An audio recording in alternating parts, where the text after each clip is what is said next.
الرحمن الرحیم اللہم صلی علی محمد و آلہ و اطرتہ بعدد کل معلوم لک۔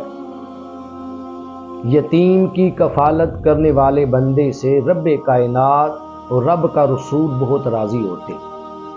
صحیح بخاری کی روایت ہے، آقا دو جہاں صلی اللہ علیہ وآلہ وسلم نے فرمایا، جو شخص یتیم کی کفالت کرتا ہے، کسی یتیم کی پرورش کرتا ہے، تو کل قیامت کے دن جنت میں یتیم کی پرورش کرنے والا اور میں دونوں اکٹھے ایسے ہوں گے جیسے ہاتھ کی دو انگلیاں ملی ہوتی ہیں۔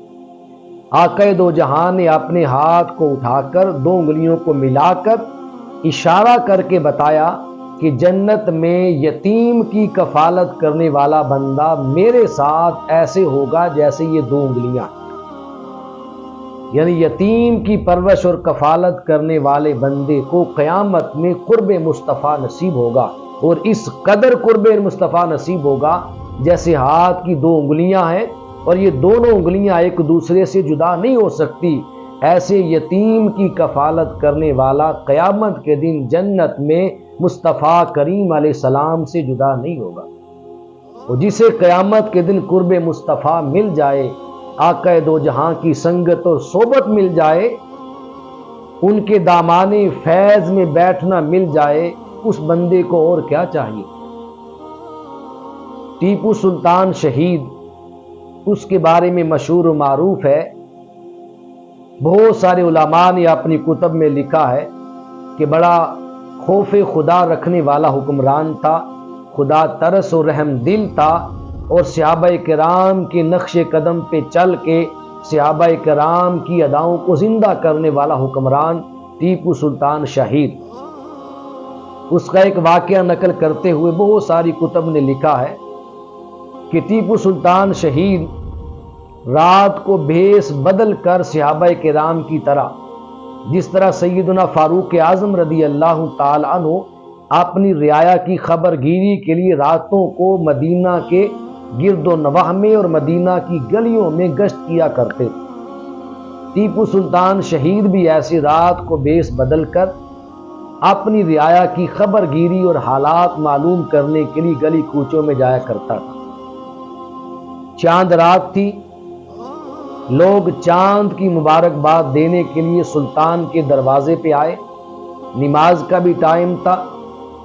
ٹیپو سلطان اپنے گھر کے دروازے سے باہر آیا، لوگوں سے مصافحہ کیا، کثرت کے ساتھ لوگوں نے عید کے چاند کی مبارکباد دی۔ بعد میں نماز کی ادائیگی ہوئی، لوگ اجازت لے کے اپنے اپنے گھروں کو چلے گئے۔ سلطان اپنے محل میں آتا ہے، کچھ دیر رکتا ہے، جب آدھی رات ہوتی ہے اپنا لباس چینج کرتا ہے، اپنا بیس بدلتا ہے، اور بیس بدل کر اپنی رعایا کی خبر گیری اور حالات کو معلوم کرنے کے لیے شہر کی جانب نکل پڑتا ہے۔ چلتے چلتے ایک تاریک اور تنگ گلی میں چلا جاتا ہے۔ اس تاریک اور تنگ گلی کے اندر ایک مکان کا دروازہ ٹوٹا ہوا تھا، اس گھر سے کسی بڑھیا کے کھانسنے کی آواز آ رہی تھی۔ سلطان اس گھر کے دروازے کے باہر جا کر کان لگا کر سنتا ہے، اندر سے کسی بچے کی آواز آتی ہے۔ وہ بچہ آواز دے کے کہتا ہے، اماں جان کیا ابھی کھانا نہیں بنا؟ ہم بھوک سے تڑپ رہے ہیں۔ وہ بوڑھی خاتون اس بچے کو دلاسا دیتے ہوئے کہتی ہے، بیٹا ابھی تھوڑی دیر صبر کرو، تھوڑی دیر تک کھانا بن جائے گا۔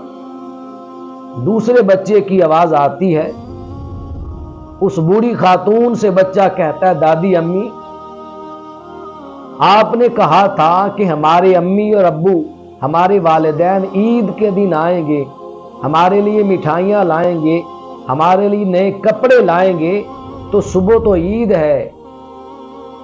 دوسرے لوگوں کے بچوں نے عید کے کپڑے خرید لیے ہیں، لیکن ہماری نہ ابھی تک امی آئی نہ ہمارے ابو آئے، ہمارے والدین کب آئیں گے؟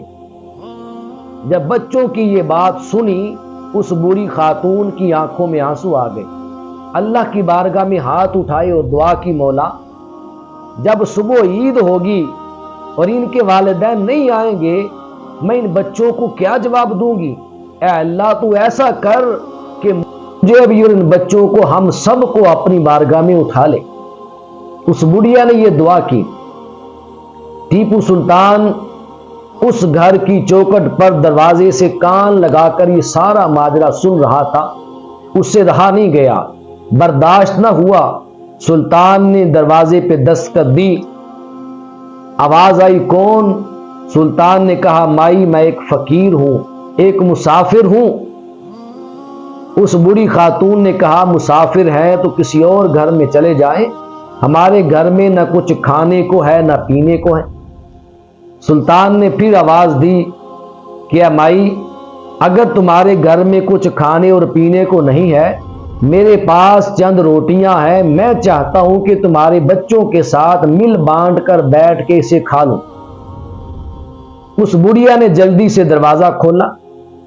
سلطان اندر آیا، بچوں کو پیار کیا، بچوں کو اپنے ساتھ بٹھایا اور بچوں کو کھانا کھلایا اور خود بھی ان کے سامنے کچھ نوالے کھائے۔ اور پھر اس بوڑھی خاتون سے پوچھا کہ بتاؤ ان بچوں کے والدین کہاں ہیں؟ اس خاتون نے بتایا ان بچوں کا والد ٹیپو سلطان کی فوج کا سپاہی تھا اور ایک جنگ کے اندر وہ شہید ہو گیا۔ جب یہ خبر میرے گھر میں آئی، ان بچوں کی ماں نے یہ خبر سنی تو بچوں کی ماں اپنے شوہر کی شہادت کی خبر سن کر اس صدمے کو برداشت نہ کر پائی۔ ایک ہی دن کے بعد ان کی ماں بھی گزر گئی، ان کی ماں کا بھی انتقال ہو گیا۔ اب بچے جب بھی ماں باپ کا پوچھتے ہیں، انہیں عید کا دن کہہ کے دلاسا دیتی ہوں اور اسی دلاسے پہ آج تک یہ اپنے والدین کا انتظار کر رہے ہیں۔ ٹیپو سلطان نے اس خاتون سے کہا، اس بڑھیا سے کہا کہ یہ معاملہ اور یہ خبر تم نے ٹیپو سلطان تک کیوں نہیں پہنچائی؟ خاتون کہنے لگی کہ ہماری وہاں تک پہنچ نہیں ہے، ہماری وہاں تک رسائی نہیں ہے۔ ہم وہاں تک کیسے پہنچتے؟ جب ہم نہیں پہنچ سکتے تو ہماری آواز کیسے پہنچتی؟ سلطان نے کہا، اے مائی تم پریشان نہ ہو، تمہاری آواز ٹیپو سلطان کے دربار میں میں پہنچاؤں گا، اور کل ان بچوں کی عید کے لیے ان کے والدین کپڑے بھی لے کر آئیں گے، مٹھائیاں بھی لے کر آئیں گے، ان کے کھلونے بھی لے کر آئیں گے۔ بچوں کو تسلی دے کے سلائی۔ سلطان گیا۔ عید کی صبح ہوئی۔ سلطان نے اپنی زوجہ محترمہ کو، ملکہ کو تیار کیا، شاہی سواری نکالی، ملکہ پالکی میں بیٹھی۔ ٹیپو سلطان بادشاہ اپنی سواری پہ سوار ہوا اور سینکڑوں خادم اور غلام آگے تھے، سینکڑوں خدام پیچھے تھے۔ درمیان میں شاہی سواری آ رہی تھی اور کئی خادموں کے ہاتھوں میں کپڑوں کے تھال تھے، خوشبوؤں سے لادے ہوئے پھلوں اور میووں کے تھال تھے، مٹھائیوں کے تھال تھے، بچوں کے کھلونوں کے تھال تھے، انعامات کے تھال تھے۔ بادشاہ کی سواری شہر میں چلتے چلتے ایک تاریک اور تنگ گلی میں چلی گئی۔ لوگ حیران رہ گئے، ششدر رہ گئے۔ آج بادشاہ عید کی صبح اتنا سارا سامان لے کر، شاہی سواری پر سوار ہو کر، اپنی ملکہ کو ساتھ لے کر آج کہاں جا رہا ہے؟ اچانک ایک ٹوٹے ہوئے دروازے کے سامنے جا کے سواری رک جاتی ہے۔ بادشاہ کا حکم آتا ہے کہ یہ سارے کپڑوں کے اور مٹھائیوں کے اور کھانوں کے اور میووں کے تھال اس سامنے گھر میں پہنچا دیے جائیں۔ دروازے پہ دستک ہوتی ہے، دروازہ کھلتا ہے، اندر کپڑوں کے، مٹھائیوں کے اور کھلونوں کے تھال اندر پہنچائے جاتے ہیں۔ خادم اندر تھال پہنچا کر، سامان پہنچا کر گھر کے دروازے کے باہر کھڑے ہو جاتے ہیں۔ بادشاہ اپنی سواری سے اترتا ہے، ملکہ اپنی پالکی سے نکلتی ہے۔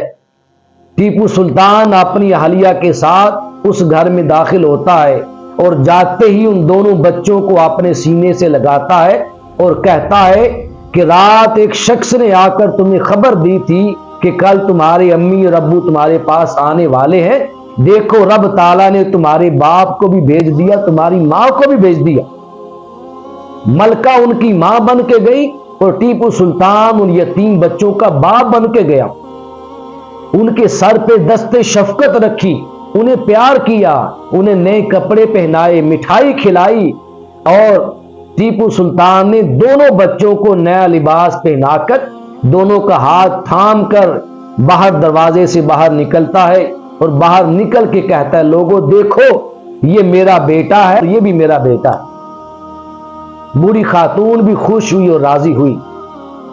اللہ پاک کو راضی کرنے کا یہ بڑا پیارا انداز ہے، بڑا پیارا طریقہ ہے کہ اللہ کے بندوں میں ایسے بندوں کو تلاش کیا جائے جو یتیم ہیں، جن کی کفالت کرنے والا کوئی نہیں، ان کی کفالت کی جائے تاکہ قیامت کے دن ہمیں تاجدار کائنات کی صحبت و سمنگت اور رفاقت نصیب ہو جائے۔